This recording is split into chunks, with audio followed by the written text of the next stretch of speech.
আল্লাহ রে, এখন আমি কেমনে কিস্তি চালাবো? আমার বাইকের কিস্তি রে, আমার কষ্টের টাকার গাড়ি, আমার এত কষ্টের গাড়ি আমার। কান্দেন কেন? কি হয়েছে? ভাই, একটা লোকের লেগে আমি কিনা করছি ভাই। এই লোকটা আমি বিনা টাকায় হাসপাতালে নিয়ে গেছি, নিজের পকেটের টাকা দিয়ে চা খাওয়াইছি, প্রসাব করতে গেছি, আমার গাড়ি নাই।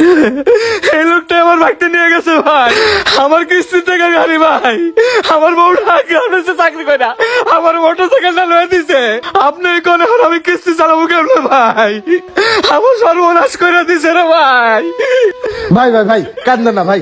আরে মানুষকে মানুষ এইভাবে ঠকায়? এই দুনিয়াটা আর দুনিয়া নাই, চোর ছাত্রে ভরে গেছে। কারে বিশ্বাস করবেন?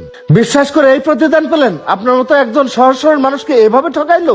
ভাই আপনি শান্ত হন ভাই, আপনি কোনো টেনশন করেন না। দুনিয়াতে এখনো ভালো মানুষ আছে। আমার এক বন্ধু আছে, এই এলাকার যত চোর ছাত্র আছে, যত বাটপার আছে, ও সবাইকেইছেন। ওরা যদি একটা ফোন দেয় তাহলে আপনার বাইকটা বের করার ব্যবস্থা করে দিতে পারবে। ভাই আপনি কান্দেন না, চলেন চায়ের দোকানে বসি, আমি আমার ওই বন্ধুরে ও ভাই সত্যি কইতাছেন? ও ভাই হ্যাঁ ভাই। আমার অনেক বড় উপকার হইব ভাই।